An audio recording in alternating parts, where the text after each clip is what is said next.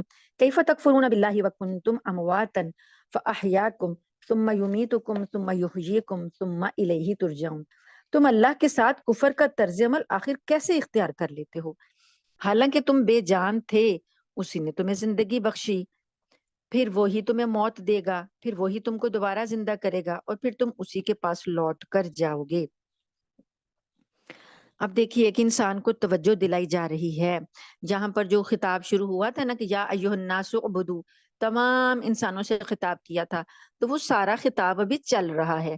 مختلف نشانیاں بتانے کے بعد اللہ تعالیٰ دعوت فکر دے رہے ہیں، تو انسان کو سوچنے کی دعوت دیتے ہیں، غور کرنے کی دعوت دیتے ہیں کہ غور کرو تو تم اسی نتیجے پر پہنچو گے کہ اللہ کی توحید جو ہے اس پر ایمان لانا جو ہے وہ نیچر ہے۔ تو یہاں پر اللہ پاک نے اب ایک اور دلیل دی کہ تم کیسے کفر کر سکتے ہو، اللہ کا کیسے انکار کر سکتے ہو، کر کیسے لیتے ہو۔ وَكُنْتُمْ أَمْوَاتًا، تم تو تھے مردہ، فَأَحْيَاكُمْ، اسی نے تمہیں زندگی بخشی، پھر تمہیں وہ موت دے گا، پھر تمہیں دوبارہ زندہ کرے گا، پھر تم اسی کی طرف لوٹائے جاؤ گے۔ اب یہ ایک ایسی چیز ہے جس میں کہ یہاں تک تو لوگ کافر مانتے تھے کہ اللہ نے ہمیں پیدا کیا اور اب ہم مر جائیں گے، موت بھی وہی دے گا، یہ دو باتیں تو وہ مانتے تھے۔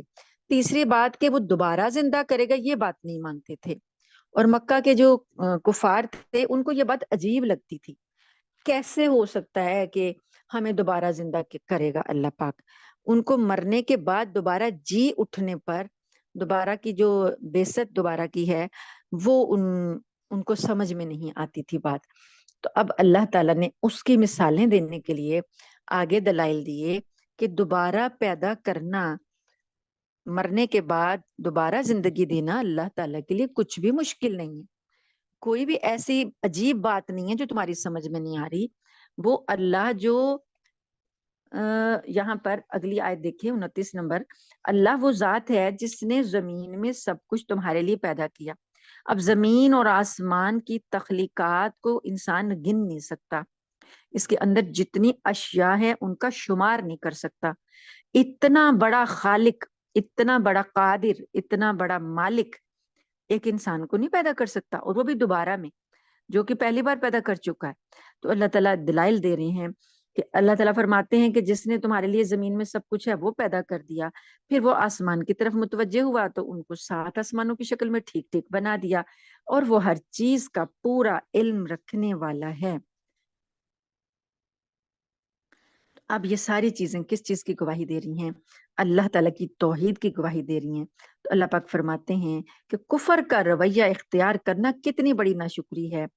فقہا نے اس آیت سے یہ بھی استدلال کیا کہ یہاں پر اللہ پاک نے فرمایا نا کہ زمین میں جو کچھ ہے تمہارے لیے سب کچھ اللہ نے بنایا، تو فقہا کہتے ہیں کہ یہ ساری چیزیں جو اللہ نے ہمارے لیے پیدا کر دی ہیں تو وہ ایک طرح سے یہ ساری حلال اشیاء ہیں، جب تک کہ ان پر حرمت کا حکم نہ آ جائے۔ اب اس بات کو سمجھانے کے لیے کہ واقعی انسان یہ سمجھے کہ دنیا میں اللہ نے انسان کو جو بھیجا ہے وہ کسی مقصد کے لیے بھیجا ہے، اور وہ اللہ کی طرف سے کوئی کام کرنے آیا ہے، ایسے نہیں اٹھ کے آ گیا، خود بخود نہیں وہ پیدا ہو گیا، اللہ نے اسے کسی مقصد کے تحت اس نظام کا حصہ بنایا ہے۔ اب وہ مقصد اللہ تعالیٰ بتا رہے ہیں، مثال دی جا رہی ہے ایک واقعہ ذکر کیا جا رہا ہے کہ تم اپنی اس آغاز کی طرف چلو، دیکھو کہ تمہیں اللہ نے کیسے بنایا، کیسے دنیا میں اللہ نے پہلا انسان کیسے دنیا میں بھیجا۔ آیت نمبر 30، وَإِذْ قَالَ رَبُّكَ لِلْمَلَائِكَةِ إِنِّي جَاعِلٌ فِي الْأَرْضِ خَلِيفَةً، اور اس وقت کا تذکرہ سنو جب تمہارے پروردگار نے فرشتوں سے کہا کہ میں زمین میں ایک خلیفہ بنانے والا ہوں۔ وہ کہنے لگے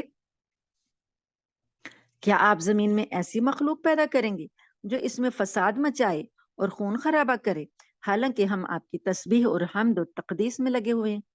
اب دیکھیے، انسان کو اللہ پاک نے بنایا اور اس کو جو خلافت اس کو عطا کی، اس کو جو اعزاز عطا کیا، جو اسے عزت عطا کی، اللہ تعالیٰ اس کا تذکرہ کر کے اس کا اکرام کر رہے ہیں۔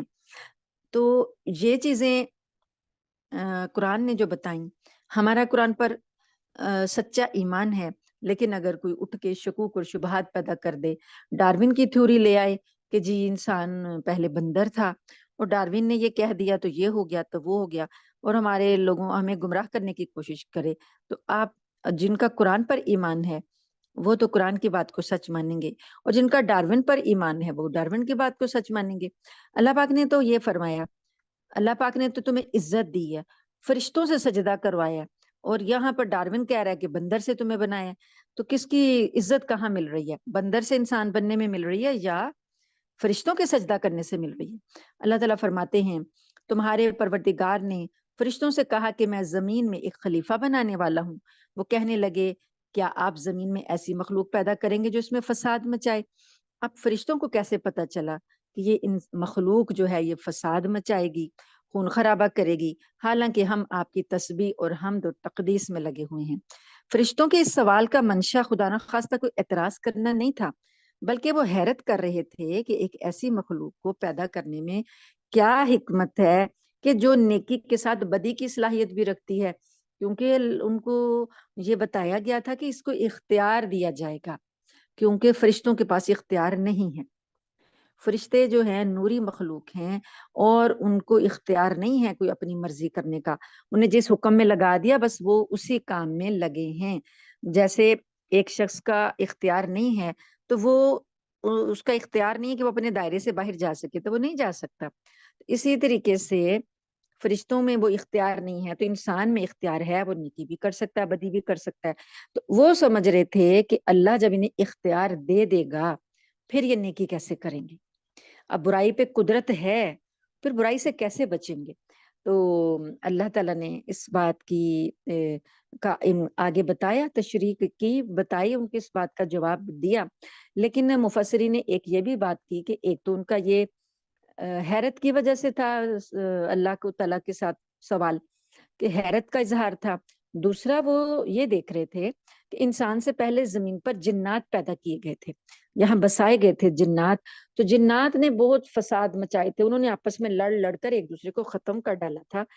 تو یہاں پر ان کے ذہن میں آیا کہ جنات میں بھی اختیار تھا تو انہوں نے اس کا غلط فائدہ غلط استعمال کیا، تو انسان بھی یہی کچھ کرے گا۔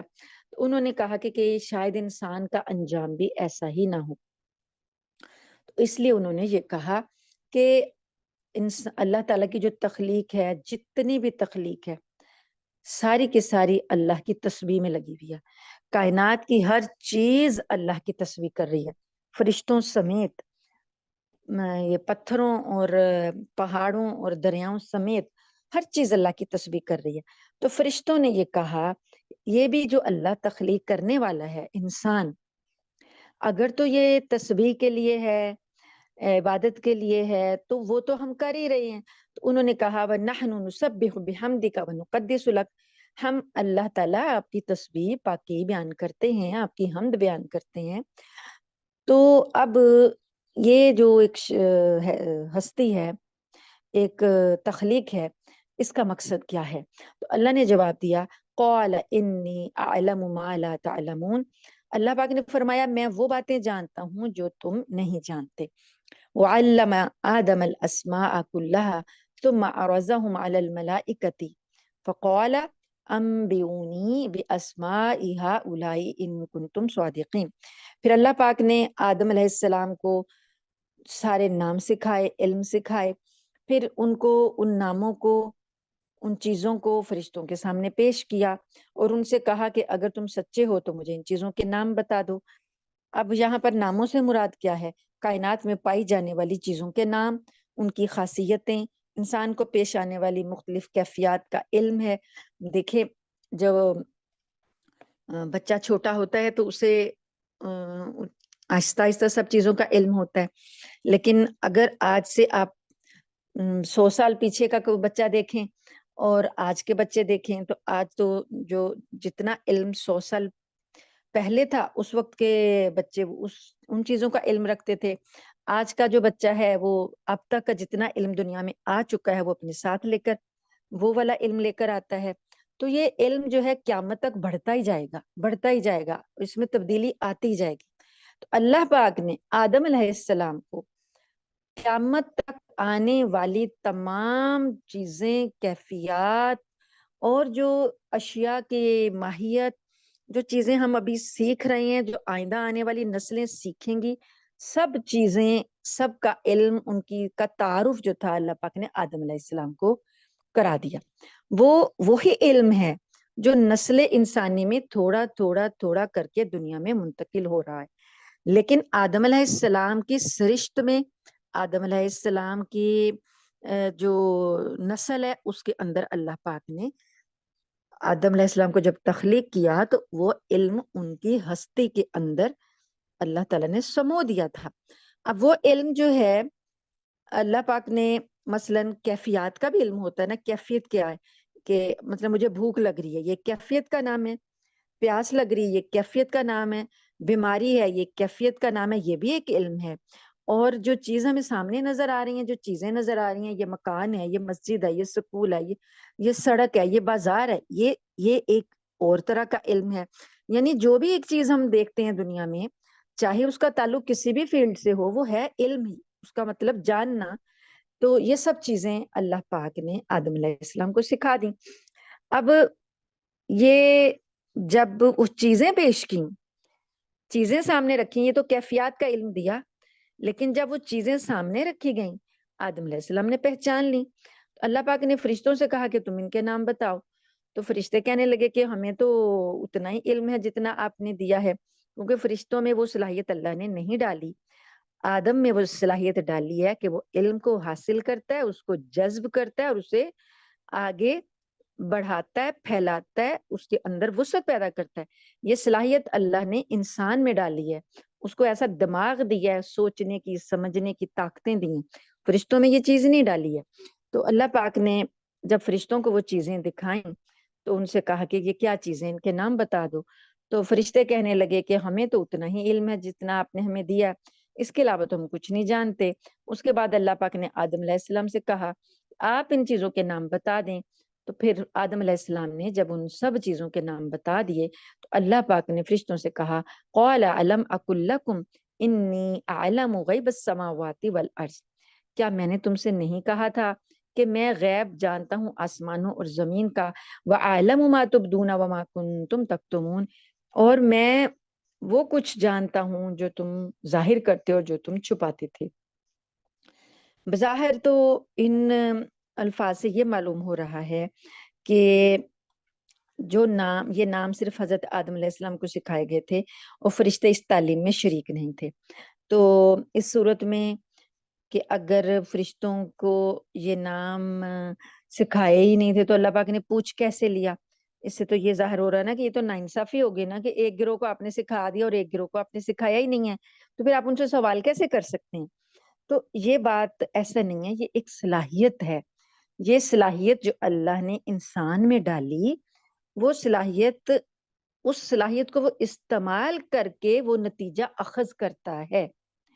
اللہ پاک نے فرشتوں کو یہ بتانا تھا کہ انسان کو جو میں ایک چیز دے رہا ہوں وہ اس چیز سے مزید چیزیں حاصل کر سکتا ہے، جو صلاحیت اس کو میں دے رہا ہوں وہ اس صلاحیت سے کام لے کر نتیجے اخذ کر سکتا ہے، اس سے یہ کائنات کا نظام چلا سکتا ہے، کائنات کو سنبھال سکتا ہے۔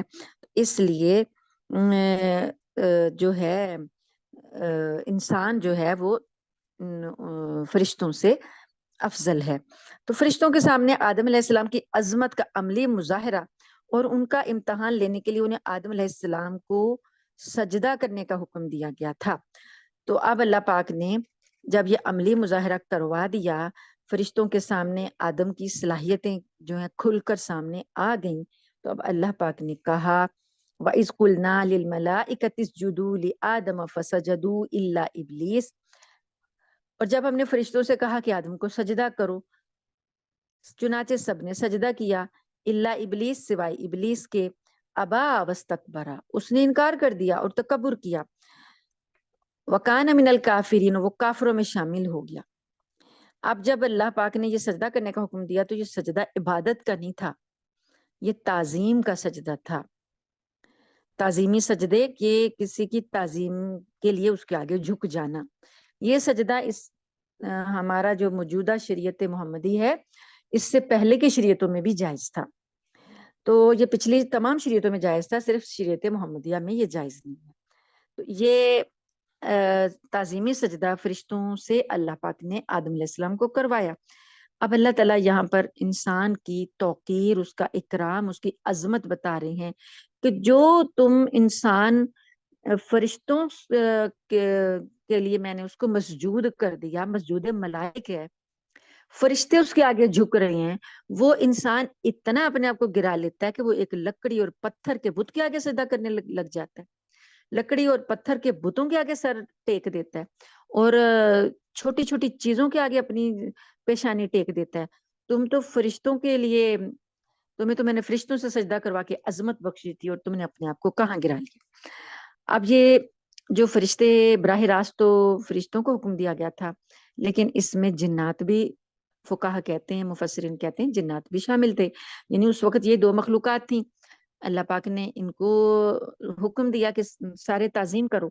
تو ابلیس جو تھا اس پر بھی لازم تھا کہ یہ جنات میں تھا تو اس کی پر بھی لازم تھا کہ یہ حکم کی تعمیل کرتا، لیکن ابلیس نے انکار کیا اور اس نے تکبر اختیار کیا، کہنے لگا کہ تو نے مجھے آگ سے پیدا کیا اور آدم کو مٹی سے، اس لیے میں اس سے افضل ہوں، تو میں اسے سجدہ کیوں کروں۔ اس واقعے کا ذکر سورہ آراف میں آئے گا۔ اس واقعے سے دو سبق ملتے ہیں۔ ایک سبق تو یہ ہے کہ اپنے آپ کو دوسروں خود میں، یعنی کہ کسی کے کہنے سے نہیں، خود سے اپنے آپ کو دوسروں سے بڑا سمجھنا، اپنی بڑائی خود بیان کرنا، یہ بہت بڑا گناہ ہے اللہ کے ہاں۔ اور دوسرا سبق یہ ملتا ہے کہ جب اللہ کی طرف سے کوئی واضح حکم آ جائے، چاہے وہ بندے کو سمجھ آئے یا نہ آئے، وہ بجا لانا اس پر لازم ہوتا ہے۔ اس کی حکمت نہیں بھی سمجھ آئی تب بھی اللہ کا حکم ہے، اس کو ماننا لازم ہوتا ہے۔ اس جو نہیں مانے گا، ابلیس نہیں مانا اور اس نے تکبر کر لیا، تو اللہ تعالیٰ نے کیا فرمایا، وَقَانَ مِنَ الْكَافِرِينَ، وہ کافروں میں سے ہو گیا۔ اب اکرام اللہ پاک بتاتے جا رہے ہیں انسان کو کہ دیکھیں تمہیں کتنی عظمت بخشی، کتنی عزت بخشی، اور آگے تم جو آدم علیہ السلام ہیں ان کی عزت کے لیے اللہ پاک نے کیا کہا، وَقُلْنَا يَا آدَمُ اسْكُنْ أَنْتَ وَزَوْجُكَ الْجَنَّةَ وَكُلَا مِنْهَا رَغَدًا حَيْثُ شِئْتُمَا، اور ہم نے کہا آدم تم اور تمہاری بیوی جنت میں رہو اور اس میں سے جہاں سے چاہو جی بھر کے کھاؤ، مگر اس درخت کے پاس بھی مت جانا ورنہ تم ظالموں میں شمار ہوگے۔ وہ کون سا درخت تھا جس سے آدم علیہ السلام کو اور ان کی زوجہ محترمہ کو منع کیا گیا؟ قرآن کریم نے اس کی وضاحت نہیں فرمائی، اور نہ ہمیں اس کے جاننے کی ضرورت ہے، کیونکہ جس چیز کو قرآن نے واضح نہیں کیا ہمیں تکے لگانے کی ضرورت نہیں ہے۔ بس اتنا جان لینا کافی ہے کہ جنت کے درختوں میں ایک درخت ایسا تھا کہ جس کا پھل کھانے سے انہیں روک دیا گیا تھا۔ بعض روایات میں آتا ہے کہ گندم کا درخت تھا، بعض میں انگور کا آتا ہے، مگر کوئی ایسی روایت نہیں ہے کہ جس کو کہ ہم دوسری روایتوں پر ترجیح دے سکے، اختلاف ہے، تو اس لیے اللہ نے نہیں بتایا۔ بہرحال کوئی درخت تھا جنت میں، اب اللہ نے کہا کہ اس کے پاس نہیں جانا، باقی پوری جنت اللہ تعالیٰ نے آدم علیہ السلام کو دے دی کہ تم جہاں سے چاہو کھاؤ، بس یہ ایک چیز نہیں کرنی، یہ ایک چیز نہیں، اس کے پاس نہیں جانا۔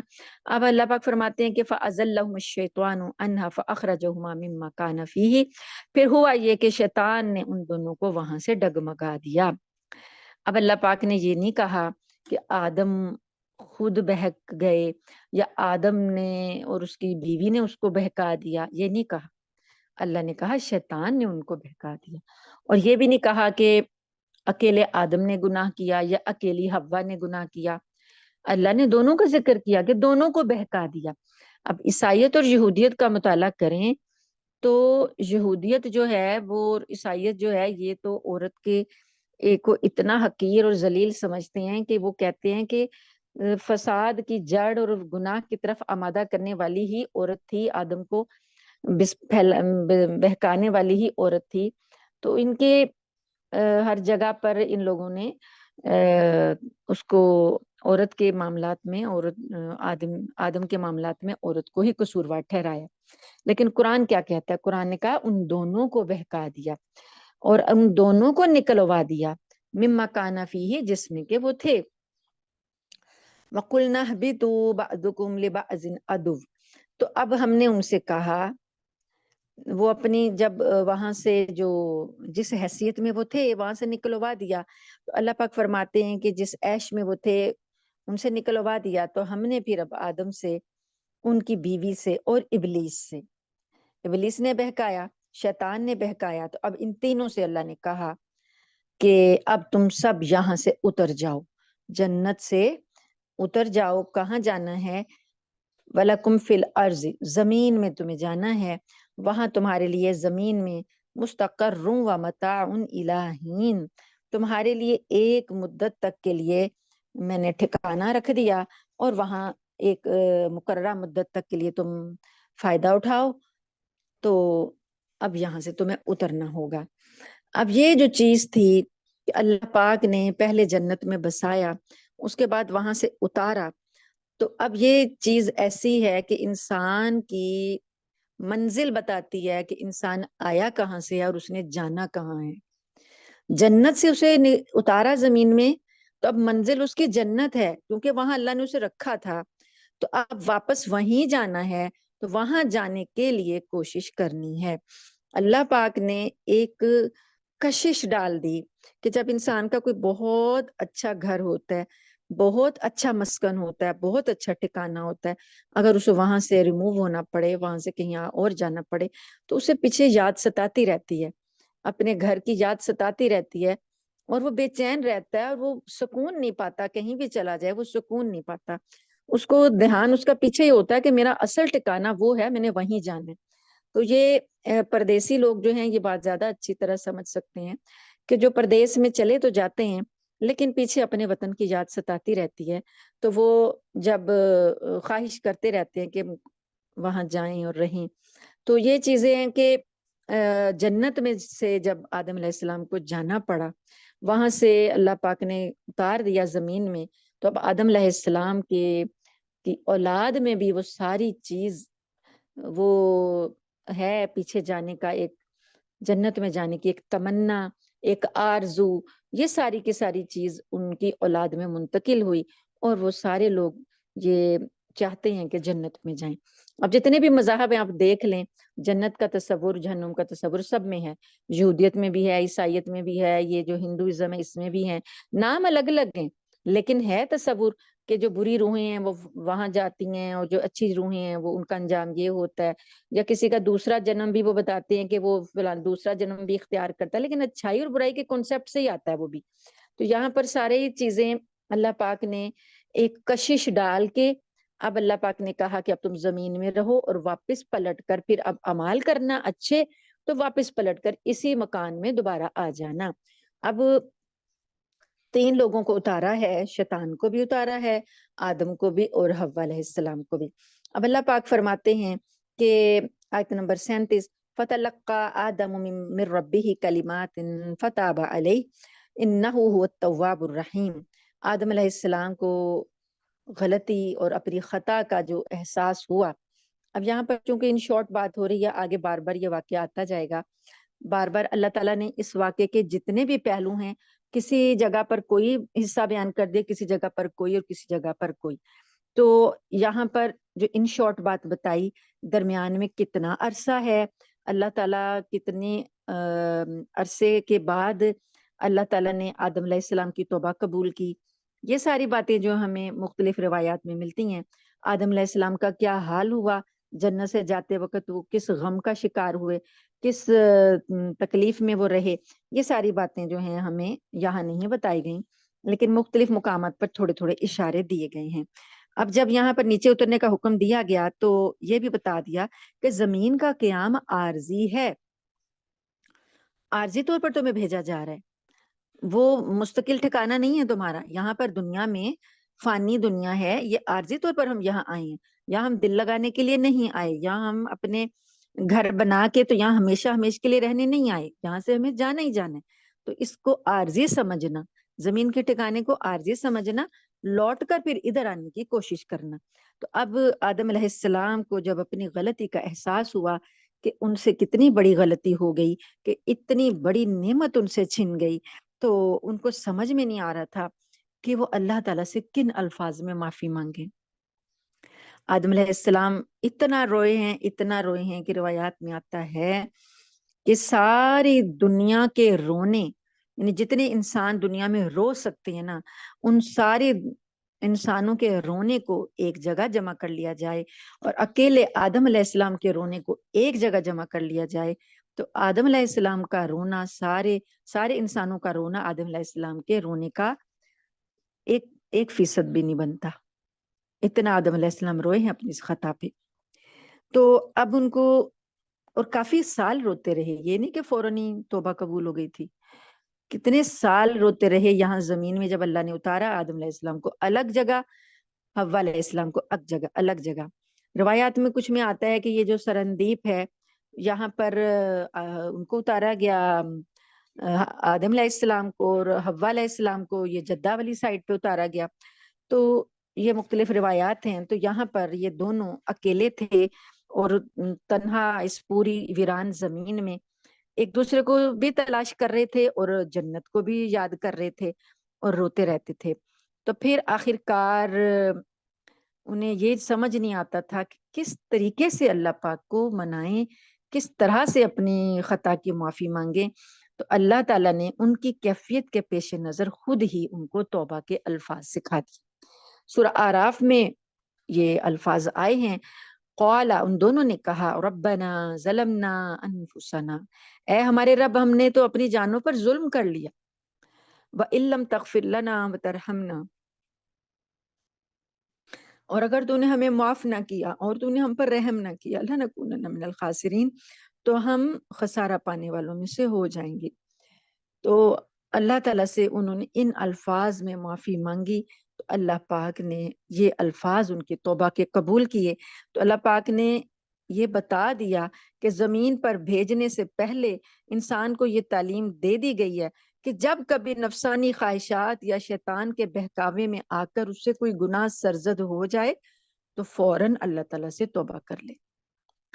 اگرچہ توبہ کے لیے کوئی یہ نہیں ہے کہ کوئی وہ فلان الفاظ ہی بولے گا تو اس سے توبہ قبول ہوگی، بلکہ ہر وہ جملہ جس سے کہ وہ اپنی ندامت کا اظہار کر سکے، ہر وہ جملہ جس سے کہ وہ اللہ کے آگے رو سکے اور یہ اسے لگے کہ میں شیطان کے بہکاوے میں آ گیا تھا، تو کوئی بھی الفاظ وہ ادا کرے جس میں ایسا ہو کہ اللہ تعالیٰ کی وہ معافی مانگ رہا ہے تو وہ قبول ہو جاتے ہیں۔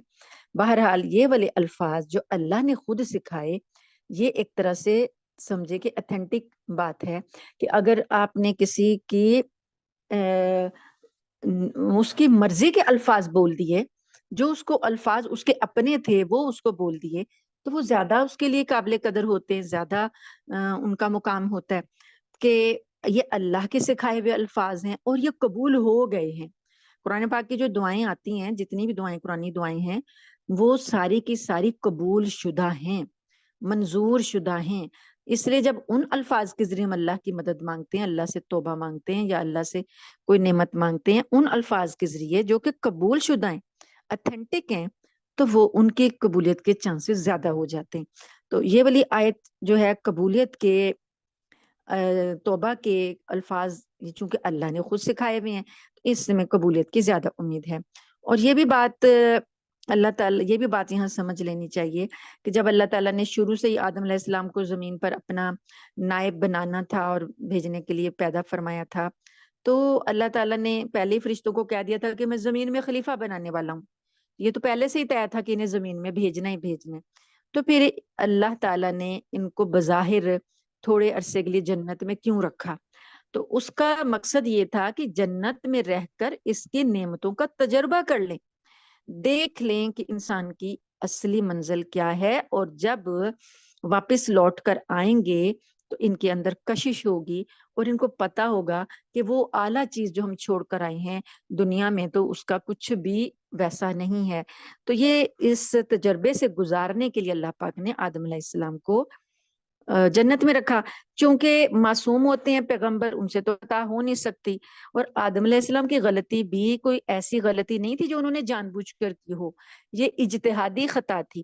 اجتہادی کا مطلب جیسے کہ وہ کہتے ہیں نا سوچ کی غلطی ہو گئی تھی، کہ وہ کیا سوچ رہے تھے کہ شیطان نے انہیں کہا تھا کہ بہکانے میں اس نے یہ انہیں کہا تھا کہ یہ جو درخت ہے اس سے تمہیں اللہ نے منع جو کیا ہے، اس کا مقصد یہ ہے کہ دیکھو کتنی خوبصورت جنت ہے، کیا تم یہاں سے نکلنا چاہو گے؟ تو آدم علیہ السلام نے کہا کہ نہیں، میں تو یہاں سے نہیں نکلنا چاہوں گا. تو کیا تم یہاں ہمیشہ ہمیشہ کے لیے نہیں رہنا چاہتے؟ انہوں نے کہا میں ہمیشہ رہنا چاہتا ہوں. تو شیطان نے انہیں یہ بہکایا کہ اللہ تعالیٰ نے تمہیں اس درخت سے اس لیے منع کیا ہے کہ کہیں تم ہمیشہ کی زندگی نہ پا جاؤ. تو اگر تم ہمیشہ کی زندگی پانا چاہتے ہو نا تو اس درخت کا پھل کھا لو. تو یہ ایک سوچ کی اجتہادی خطا تھی، ورنہ ان کی جان بوجھ کر غلطی نہیں تھی. تو اس لیے اللہ تعالیٰ نے ان کی توبہ بھی قبول فرمائی، اور ساتھ میں یہ بھی کہا کہ پیغمبر جو ہیں وہ غلطی نہیں کرتے. البتہ ایک خطا ہو سکتی ہے جو اجتہادی خطا ہوتی ہے، لیکن اس پر بھی وہ بہت زیادہ ندامت کا اظہار کرتے ہیں اور توبہ کرتے ہیں. اور دوسری بات یہ کہ اس بات سے عیسائی یہ کہتے ہیں کہ انسان جو ہے پیدائشی گناہ گار ہے. یہ عیسائیوں کا عقیدہ ہے. وہ کہتے ہیں کہ گناہ کا جو تصور ہے یہ پیدائشی طور پر انسان کے سرشت میں داخل کر دیا گیا ہے. اس وجہ سے ہر بچہ جو پیدا ہوتا ہے وہ ماں کے پیٹ سے گناہ گار پیدا ہوتا ہے. تو اس مشکل کے حل کے لیے اللہ تعالیٰ کو اپنا بیٹا دنیا میں بھیجنا پڑا مسیح کی صورت میں، اور اس نے اپنی جان کی قربانی دی تاکہ وہ اللہ کو راضی کرے، اور اللہ کو راضی کر کے تمام انسانیت کو اس گناہ سے نجات دلائے. یہ عقیدہ عیسائیوں نے گھڑا. تو اللہ پاک نے دو ٹوک الفاظ میں یہ اعلان فرما دیا کہ اللہ تعالیٰ نے تو ان کی توبہ قبول فرما لی تھی. اللہ پاک نے تو خود کہا ہے کہ میں نے ان کو الفاظ سکھائے، اور انہ هو التواب الرحیم فتاب علیہ، اللہ نے تو خود ان کی توبہ قبول فرما لی تھی. تو قرآن تو بتا رہا ہے کہ انسان آدم علیہ السلام کی توبہ قبول ہو گئی تھی، تو کوئی بھی انسان گناہ گار پیدا نہیں ہوتا. ہر بچہ دنیا میں جو آتا ہے وہ گناہوں سے پاک پیدا ہوتا ہے، اور جب تک کہ اس کے شعوری طور پر وہ اس پر احکام نافذ نہیں ہوتے، اس سے کا جو ہے کوئی گناہ جو ہے نا اس کا نہیں لکھا جاتا. جہاں پر ایک کے گناہ کا بوجھ دوسرے پر بھی نہیں ڈالا جا سکتا. عیسائی یہ کہہ رہے ہیں نا کہ ہر بچہ گناہ گار پیدا ہوتا ہے تو گناہوں کا بوجھ کے لیے اللہ نے کو مسیح بھیجنا پڑا. تو اس کا مطلب یہ ہوا کہ آدم علیہ السلام کے گناہ کا بوجھ اللہ کے بیٹے نے نعوذ باللہ ادا کیا. تو یہ قرآن کا تصور نہیں ہے، یہ عیسائیت کا تصور ہے. اللہ تعالیٰ کے قانون عدل میں ایک شخص کے گناہ کا بوجھ دوسرے کے سر پر نہیں ڈالا جاتا. اللہ پاک نے فرمایا قُلْنَا اهْبِطُوا مِنْهَا جَمِيعًا، تو ہم نے کہا اب تم یہاں سے اتر جاؤ. پھر اگر میری طرف سے کوئی ہدایت تمہیں پہنچے تو جو لوگ میری ہدایت کی پیروی کریں گے ان کو نہ کوئی خوف ہوگا اور نہ وہ کسی غم میں مبتلا ہوں گے، اور جو لوگ کفر کا ارتکاب کریں گے اور ہماری آیتوں کو جھٹلائیں گے وہ دوزخ والے لوگ ہیں جہاں وہ ہمیشہ رہیں گے. اب اگلی جو آیت ہے وہ بنی اسرائیل کا واقعہ، یہاں سے ان کی پوری ہسٹری جو ہے وہ یہاں سے شروع ہو رہی ہے. یا بنی اسرائیل اذکروا نعمتی التی انعمت علیکم واوفوا بعہدی اوف بعہدکم وایای فارہبون. اے بنی اسرائیل میری وہ نعمت یاد کرو جو میں نے تم کو عطا کی تھی، اور تم مجھ سے کیا ہوا عہد پورا کرو تاکہ میں بھی تم سے کیا ہوا عہد پورا کروں، اور تم کسی اور سے نہیں بلکہ صرف مجھ ہی سے ڈرو. اب جو پہلا جو سلسلہ کلام تھا نا وہ ساری انسانیت سے اللہ پاک نے جب یا ایھا الناس اعبدوا کہہ کر کیا. اب یہاں سے اللہ تعالیٰ نے خاص طور پر بنی اسرائیل، کیونکہ یہ مدنی صورت ہے نا، تو مدنی صورتوں میں اللہ تعالیٰ کا جو خطاب ہے وہ ان سے، یہودیوں سے، عیسائیوں سے الگ سے بھی ہے، کیونکہ مکہ کی جو مکی صورتیں ہیں ان میں مکہ میں چونکہ بنی اسرائیلیوں سے واسطہ نہیں تھا، تو ان سے واسطہ آ کر مدینہ میں ہوا، اس وجہ سے یہاں مدنی صورتوں میں ان کا ذکر آئے گا۔ اسرائیل کا جو لفظ ہے یہ حضرت یعقوب علیہ السلام کا دوسرا نام ہے۔ یعقوب علیہ السلام کا ایک نام یعقوب ہے، تو دوسرا نام اسرائیل ہے، یہ ایک طرح سے ان کا ایک لقب ہے۔ تو یہ عبرانی زبان کا لفظ ہے، تو اس کا معنی ہے اللہ کا بندہ۔ عبداللہ جیسے ہم اپنی عربی میں عبداللہ کہتے ہیں، تو عبرانی میں اسرائیل کہتے ہیں۔ اب جو ان کی اولاد ہے اس نے اولاد اسرائیل کہتے ہیں۔ اولاد اسرائیل کو اولاد جو ہے اس کو عربی میں بنی کہتے ہیں، ابنا کہتے ہیں، تو یہ بنی اسرائیل کہلائے۔ تمام یہودی اور تمام عیسائی یہ سارے اسی نسل سے ہیں، حضرت یعقوب علیہ السلام کی نسل سے۔ مدینہ منورہ میں یہودیوں کی اچھی خاصی تعداد آباد تھی، تو رسول کریم صلی اللہ علیہ وآلہ وسلم نے مدینہ منورہ پہنچنے کے بعد نہ صرف ان کو اسلام کی دعوت دی تھی بلکہ ان سے امن کا معاہدہ بھی فرمایا تھا۔ یہ ہم نے سیرت کی کتاب میں انشاءاللہ تفصیل سے پڑھ لیں گے۔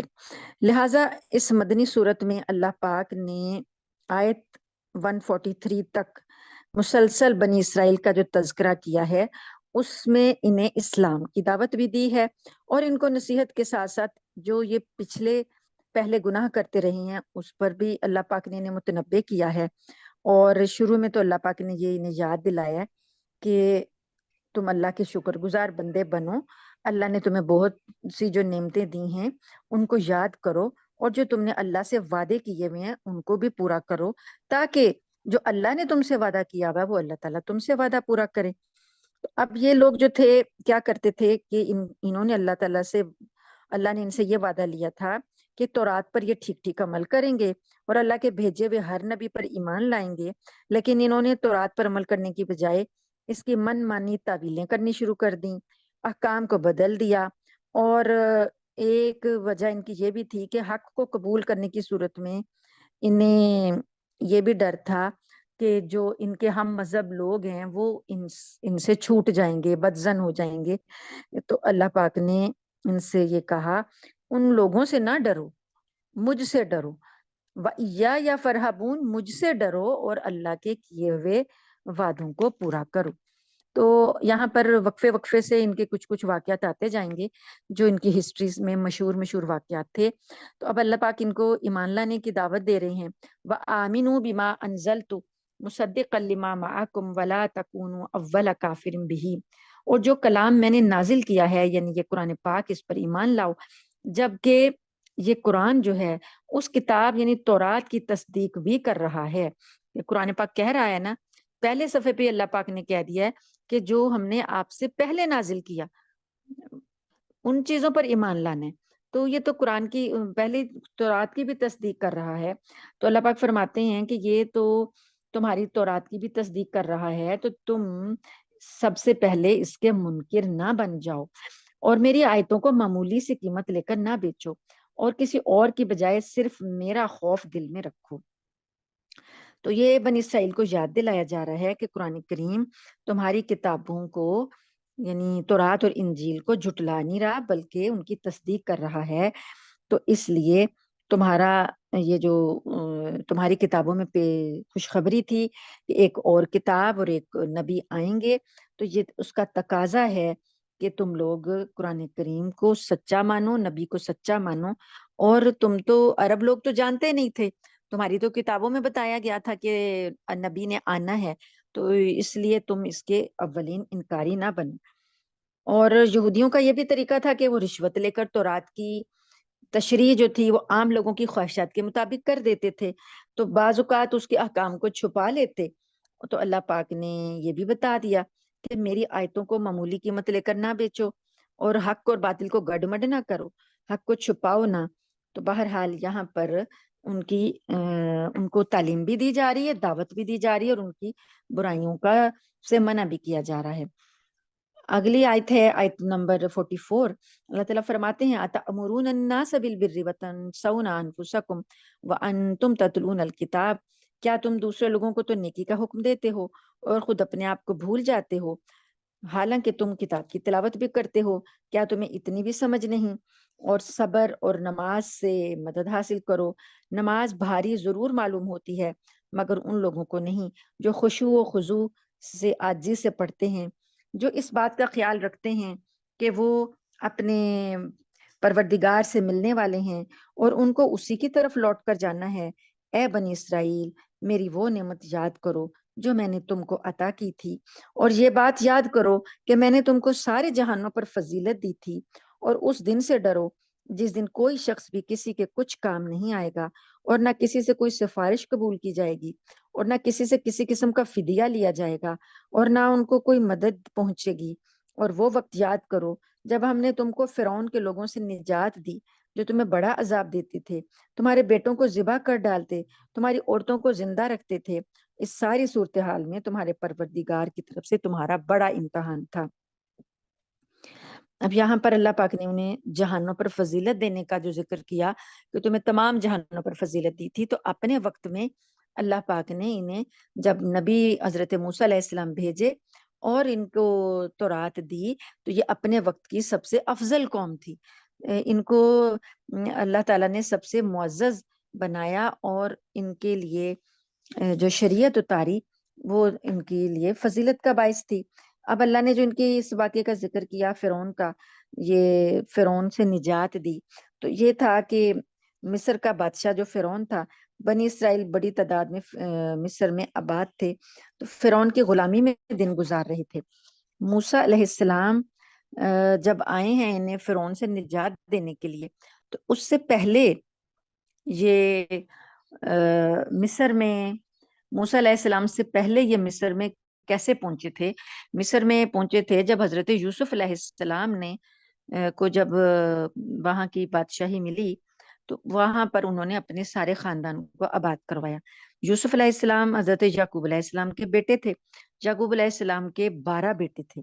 12 بیٹوں میں حضرت یوسف علیہ السلام کو جب مصر کی گورنری ملی تو انہوں نے اپنے سارے خاندان کو وہاں آباد کیا، تو وہ 12 قبیلے جو بہت زیادہ پھل پھول گئے اور بہت زیادہ ان کو اللہ پاک نے وسعت دی، تو یہ سارے بنی اسرائیل کہلائے۔ تو یہ مصر میں جب آباد ہوئے تو وہ اس وقت تو یہ غلبے میں تھے، یعنی حکومت میں تھے۔ بعد میں وقت کے ساتھ ساتھ ان کی حالات جو ہیں وہ خراب ہوتے گئے اور یہ غلام بن گئے، اور مصر کے جو لوگ تھے انہوں نے ان کو اپنا غلام بنا لیا۔ مصر کے بادشاہ جو تھے فرعون ہوتے تھے، ان فرعونوں نے جب ان کو غلام بنایا تو بڑے ظلم کیے ان پر۔ ان ظلموں میں ایک ظلم یہ تھا کہ انہوں نے ایک فرعون جو تھا ان کے زمانے کا، موسیٰ علیہ السلام کے زمانے کا، اس نے بنی اسرائیل کے گھروں میں پیدا ہونے والے بیٹوں کو ذبح کروانا شروع کر دی۔ وجہ اس کی یہ تھی کہ اس فرعون کے سامنے کسی نجومی نے یہ پیشین گوئی کر دی تھی کہ اس سال بنی اسرائیل کے ہاں ایک ایسا شخص پیدا ہوگا جو اس فرعون کی بادشاہی کا خاتمہ کرے گا۔ تو یہ سن کر اس بادشاہ نے یہ حکم دے دیا کہ اسرائیلیوں میں جو کوئی بچہ پیدا ہو اسے قتل کر دیا جائے، البتہ لڑکیوں کو زندہ رکھا جائے تاکہ ان سے خدمت لی جا سکے۔ اس طرح بہت سے نوزائیدہ بچے قتل کیے گئے۔ تو یہ بہت بڑا ظلم تھا۔ یہ وہ ظلم جو فرعون نے کیا بچوں کو قتل کرنے کا، آج یہ ظلم اسرائیلی فلسطینیوں کے ساتھ کر رہے ہیں۔ فلسطینیوں کے بچوں کو زیادہ سے زیادہ نشانہ بنایا ہی اس لیے جا رہا ہے کہ ان کی نسل کو ختم کیا جائے۔ تو یہ فرعون کے نقش قدم پر چل کے آج وہی کام کر رہے ہیں جو ان کی پشتوں کے ساتھ ہوا تھا۔ تو اب یہ حضرت موسیٰ علیہ السلام نے موسیٰ علیہ السلام کو اللہ پاک نے انہی حالات میں پیدا کیا۔ یہ اللہ تعالیٰ کا اتنا بڑا معجزہ تھا کہ جہاں سارے بچے قتل کیے جا رہے تھے وہیں پر ایک بچہ موسیٰ علیہ السلام، اللہ پاک نے ان کو محفوظ رکھا۔ اور ان کا جو تفصیلی واقعہ ہے انشاءاللہ سورۃ طٰہٰ اور سورۃ قصص میں خود قرآن میں آیا ہے، تو انشاءاللہ وہ ہم تفصیل پڑھیں گے۔ تو اللہ پاک نے یہاں پر بس اتنا ذکر کیا کہ اس وقت میں اللہ نے تمہیں نجات دی جبکہ تمہارے بچوں کو قتل کیا جا رہا تھا، تو یہ اللہ کی بڑی نعمت تھی، اس نعمت کو یاد کرو اور آج اس محمد صلی اللہ علیہ وسلم پر ایمان لاؤ۔ اس کے بعد اللہ پاک نے ایک اور نعمت یاد کروائی، اور یاد کرو جب ہم نے تمہاری خاطر سمندر کو پھاڑ ڈالا تھا، چنانچہ ہم نے تم سب کو بچا لیا تھا اور فرعون کے لوگوں کو سمندر میں غرق کر ڈالا تھا، اور تم یہ سارا نظارہ دیکھ رہے تھے۔ اور وہ وقت یاد کرو جب ہم نے موسیٰ سے 40 راتوں کا وعدہ ٹھہرایا تھا، پھر تم نے ان کے پیچھے اپنی جانوں پر ظلم کر کے بچڑے کو معبود بنا لیا، پھر اس سب کے بعد بھی ہم نے تم کو معاف کر دیا تاکہ تم شکر ادا کرو۔ اب یہ ایک ہی بار میں 3-4 واقعات اللہ پاک نے اکٹھے جہاں پر ذکر کر دیے۔ ایک تو یہ جو ہے سمندر کو پھاڑ ڈالا اور تمہیں بچا لیا، وہ یہ کہ حضرت موسیٰ علیہ السلام کو اللہ نے حکم دیا کہ ان سارے بنی اسرائیلیوں کو لے کر آپ مصر سے نکل جائیں، کیونکہ فرعون ان کو جانے بھی نہیں دیتا تھا۔ ایک یہ بات ہے نا کہ کوئی غلام ہے، اس غلام کو وہ اگر فرار ہونا چاہتا ہے تو اسے فرار بھی نہیں ہونے دیتے، جانے بھی نہیں دیتے، جیسے کہ مکہ والے ظلم کر رہے تھے نا نبی کریم صلی اللہ علیہ وسلم کے ساتھیوں پر، اور وہ وہاں سے جانا چاہتے تھے تو ان کو جانے بھی نہیں دیتے تھے۔ ایسے ہی فرعون ان کو غلام بنا کے رکھنا چاہتا تھا اور ان کو کہیں جانے بھی نہیں دیتا تھا۔ تو راتوں رات موسیٰ علیہ السلام ان کو لے کر نکلے اللہ کے حکم سے۔ تو جب آگے جا رہے تھے تو آگے دریا آیا جس کو کہ پار کرنا تھا۔ اب جب پار کرنے کے لیے ابھی وہاں پہنچے بھی نہیں تھے، پیچھے سے فرعونی لشکر بھی آ گیا ان کا پیچھا کرتے ہوئے، تب آگے سمندر تھا اور پیچھے فرعون کا لشکر تھا، یہ درمیان میں رہ گئے موسیٰ علیہ السلام اور بنی اسرائیلی۔ تو اب ان کے لیے اور کوئی راستہ نہیں تھا کہیں جانے کا، تو اللہ پاک نے سمندر کو ان کی خاطر پھاڑ دیا، 2 ٹکڑے کر دیا۔ موسیٰ علیہ السلام کو حکم دیا کہ اپنا عصا سمندر پر ماریں، موسیٰ علیہ السلام نے مارا اور سمندر کے 2 ٹکڑے ہو گئے۔ ان کی خاطر آنکھوں کے سامنے اتنا بڑا معجزہ ہوا، اللہ نے خشک راستے بنا دیے اور یہ سارے کے سارے وہ دریا پار کر گئے۔ تو اللہ پاک فرماتے ہیں کہ تمہاری آنکھوں کے سامنے اسی دریا میں سے ہم نے تمہیں پار لگایا۔ اب اسی دریا میں فرعونی لشکر جب تمہارے پیچھے آیا تو ہم نے تمہاری آنکھوں کے سامنے انہیں غرق کر دیا، وَأَنْتُمْ تَنْظُرُونَ، اور تم دیکھ رہے تھے۔ وہی دریا بعد میں پھر مل گیا اور سمندر فرعونی لشکر سارا کا سارا اس میں غرق ہو گیا۔ اور یہ بات بھی تم یاد کرو، اور ایک اور بات یاد کرو کہ جب ہم نے کہا تھا موسیٰ علیہ السلام سے کہ 40 راتوں کا وعدہ ہے اور آپ آئیں تو آپ کو تورات دی جائے گی، اس وقت ان کی غیر موجودگی میں تم نے بچڑے کی پوجا شروع کر دی، اور تم تو ظالم ہو، تم یعنی اتنا ظلم تم نے کیا کہ تم نے اللہ کے ساتھ شریک کر لیا بچڑے کو۔ تو پھر اس واقعے کے بعد بھی ثم عفونا عنکم، ہم نے تمہیں معافی دی، من بعد ذالک، اس واقعے کے بعد بھی، اتنے بڑے ظلم کے بعد بھی تمہیں معافی دی، لعلکم تشکرون، تاکہ تم شکر ادا کرو۔ وَإِذْ آتَيْنَا مُوسَى الْكِتَابَ وَالْفُرْقَانَ لَعَلَّكُمْ تَهْتَدُونَ، اور یاد کرو وہ وقت جب ہم نے موسیٰ علیہ السلام کو کتاب دی اور معجزے دیے تاکہ تم ہدایت پاؤ۔ تمہیں تمہاری ہدایت کا سامان کرنے کے لیے اللہ نے ہدایت نامہ بھیجا تاکہ تمہیں ہدایت ملے۔ تو اس وقت بھی تم لوگوں نے، یہ ایک اللہ کا انعام تھا جس کی تم نے قدر نہیں کی۔ اور وَإِذْ قَالَ مُوسَىٰ لِقَوْمِهِ يَا قَوْمِ إِنَّكُمْ ظَلَمْتُمْ أَنفُسَكُمْ بِاتِّخَاذِكُمُ الْعِجْلَ فَتُوبُوا إِلَىٰ بَارِئِكُمْ فَاقْتُلُوا أَنفُسَكُمْ، اور جب موسیٰ نے اپنی قوم سے کہا تھا اے میری قوم، حقیقت میں تم نے بچڑے کو معبود بنا کر خود اپنی جانوں پر ظلم کیا ہے، لہٰذا اب اپنے خالق سے توبہ کرو اور اپنے آپ کو قتل کرو، تمہارے خالق کے نزدیک یہی تمہارے حق میں بہتر ہے۔ اب ان کی توبہ کیسے قبول ہوئی کہ جب انہوں نے یہ ظلم کر لیا، بچڑے کو معبود بنا لیا، تو اللہ پاک نے پھر انہیں حکم دیا موسیٰ علیہ السلام کے ذریعے سے کہ آپس میں ایک دوسرے کو قتل کرنا ہے۔ کیسے کہ جنہوں نے کھل کے اس کی پوجا کر لی تھی ان کو قتل کرنا ہے۔ کرنا کس نے ہے؟ انہی کے اپنے رشتہ داروں نے، جنہوں نے تو بچڑے کی پوجا تو نہیں کی تھی لیکن ان کو منع بھی نہیں کیا تھا۔ ان کو حکم دیا گیا کہ اب اپنے ہاتھ سے جتنا جس کا کوئی قریبی رشتہ دار تھا وہ خود ہی اس کو قتل کرے گا، پھر تمہیں معافی ملے گی۔ تو اللہ پاک فرماتے ہیں کہ فتاب علیکم، اللہ پاک نے پھر تمہاری توبہ قبول کی، انہ هو التواب الرحیم، بے شک وہ بہت زیادہ توبہ قبول کرنے والا، رحم کرنے والا ہے۔ اب ایک سوال ذہن میں آ سکتا ہے کہ ویسے اللہ پاک نے آدم علیہ السلام کو توبہ کے کلمات سکھا دیے اور انہوں نے توبہ مانگی، اللہ نے دے دی۔ اب یہ ہم لوگوں کو بھی جو توبہ سکھائی گئی ہے، ہم لوگ زبان سے توبہ کرتے ہیں تو ہماری توبہ قبول ہو جاتی ہے۔ اللہ پاک نے وعدہ کیا ہوا ہے کہ جو مجھ سے زبان سے توبہ کرے گا، آئندہ نہ کرے گا گناہ اور شرمندہ ہوگا، میں اس کو معاف کر دوں گا۔ ان لوگوں کے ساتھ اتنی سختی ہوئی کہ ان کو کہا گیا کہ جس نے گناہ کیا وہ اس کو قتل کیا جائے۔ یہ اتنی سختی ان کے لیے کیوں ہوئی؟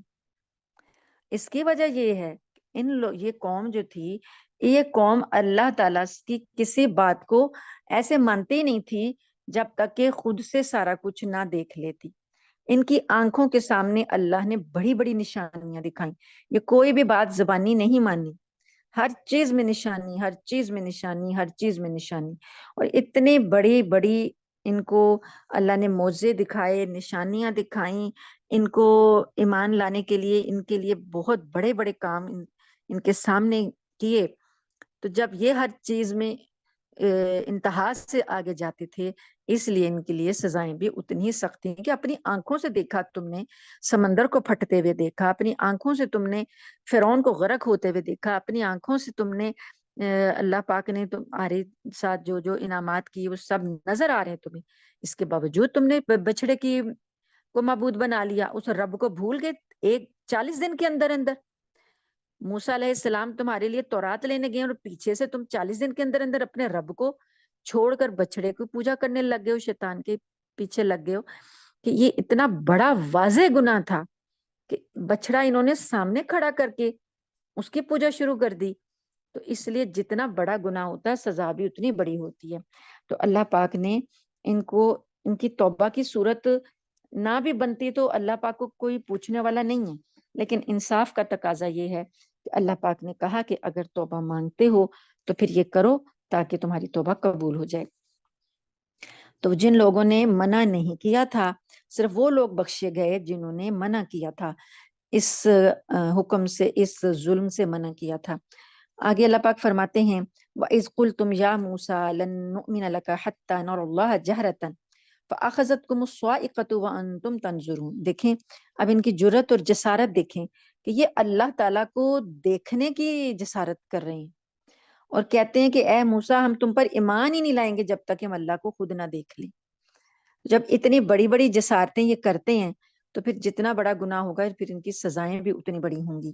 تو اللہ پاک فرماتے ہیں کہ تم یہ بات بھی یاد کرو کہ جب تم نے موسیٰ علیہ السلام کو یہ تک کہہ دیا تھا کہ ہم اس وقت تک تمہارا یقین ہی نہیں کریں گے جب تک تم ہم اللہ کے پاس لے جاؤ، جہاں تم جاتے ہو وہاں ہمیں لے جاؤ اور ہمیں دیکھا، ہم اللہ کو اپنی آنکھوں سے دیکھیں۔ نتیجہ کیا ہوا؟ فَأَخَذَتْكُمُ الصَّاعِقَةُ، نتیجہ یہ ہوا کہ کڑکے نے تمہیں اس طرح آپ پکڑا، وَأَنْتُمْ تَنْظُرُونَ، اور تم دیکھتے رہ گئے۔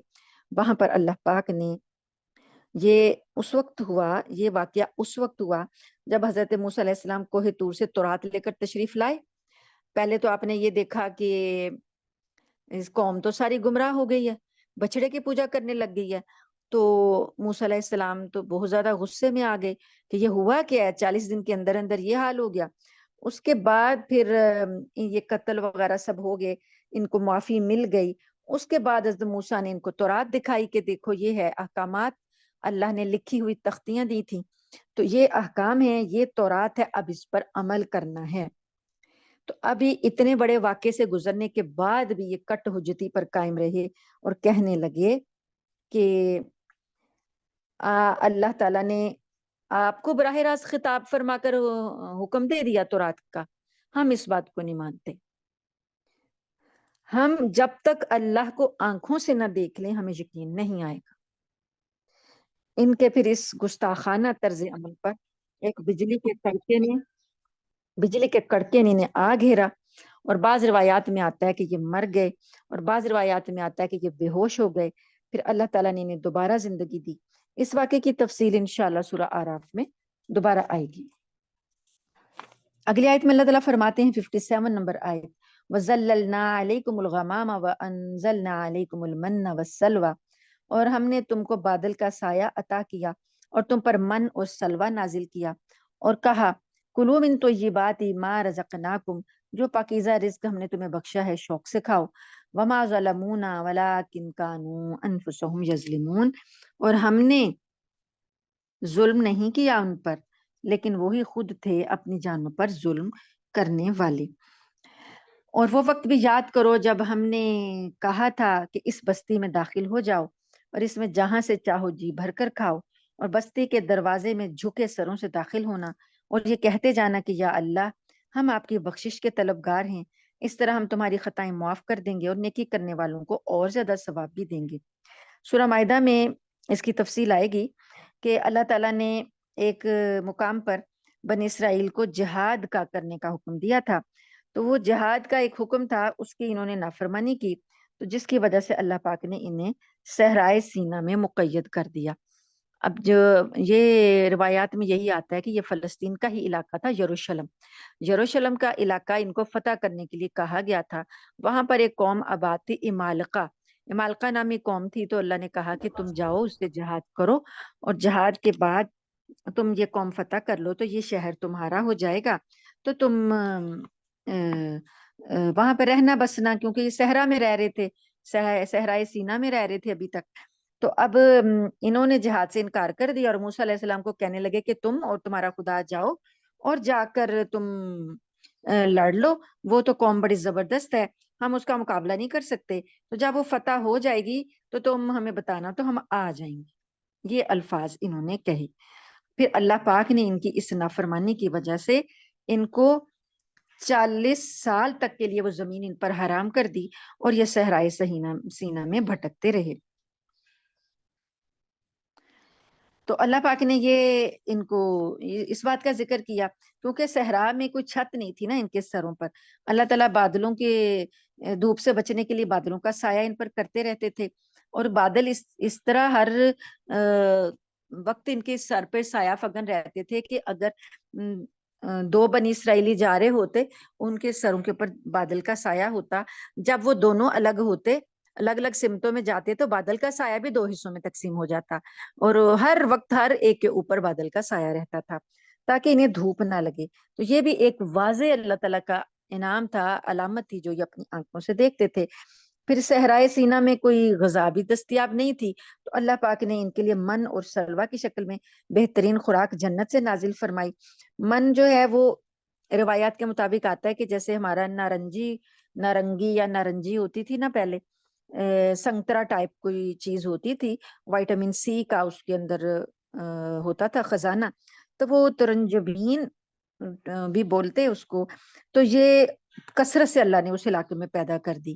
تو اور سلوا سے مراد تھی چھوٹے چھوٹے پرندے ہوتے تھے بٹیر کی طرح سے، وہ پرندے جو تھے بنی اسرائیل کی قیامگاہوں کے آس پاس کثرت سے منڈلاتے رہتے، اور جب کوئی انہیں پکڑنا چاہتا تو وہ مزاحمت نہیں کرتے تھے، ہاتھ میں آ جاتے تھے، اور بنی اسرائیلی جو تھے ان کو پکڑتے اور ان کو بھون کر کھا لیتے۔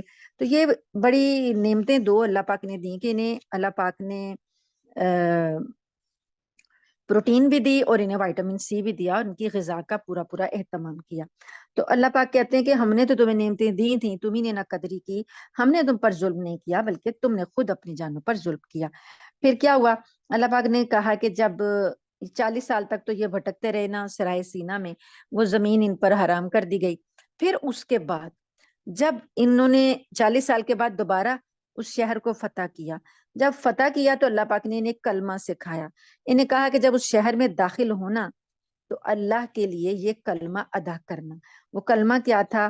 اللہ نے فرمایا قولوا حطۃ، حطۃ لفظ کہنا، حطۃ عبرانی زبان کا لفظ، اس کا مطلب تھا کہ ہمیں بخش دیجئے، جیسے ہم کہتے ہیں نا استغفر اللہ، استغفر اللہ، جمع کے صیغے میں ہم کہتے ہیں نستغفر اللہ، تو یہ حطۃ ان کا یہی مطلب تھا کہ اے اللہ ہم تجھ سے بخشش چاہتے ہیں۔ ان ظالموں نے وہ کلمہ بھی بدل ڈالا، وہ لفظ بھی بدل ڈالا۔ اللہ فرماتے ہیں فبدل الذین ظلموا قولا غیر الذی قیل لهم فانزلنا علی الذین ظلموا رجزا من السماء بما كانوا یفسقون۔ مگر ہوا یہ کہ جو بات ان سے کہی گئی تھی ظالموں نے اسے بدل کر ایک اور بات بنا لی۔